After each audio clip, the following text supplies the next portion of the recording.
மருந்தை கரைச்சிட்டோம். இங்கே பார்த்தீங்கன்னா தெரியும் கரெக்டாக. அதுக்கு 1 லிட்ரு, இதுக்கு 1 லிட்ரு, அப்படியே ஒவ்வொரு வாழைக்காக ஒவ்வொரு லிட்டர் ஊற்றிருக்கோம்.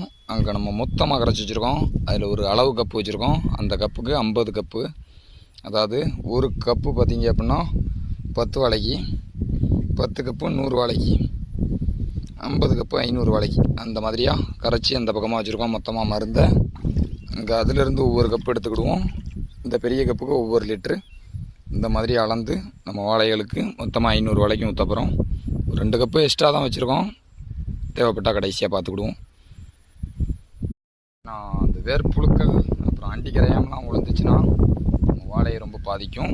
அதனால் நம்ம இந்த மாதிரியாக கொஞ்சம் ரசாயன மருந்தும் கொடுக்க வேண்டிய சூழ்நிலை வருது.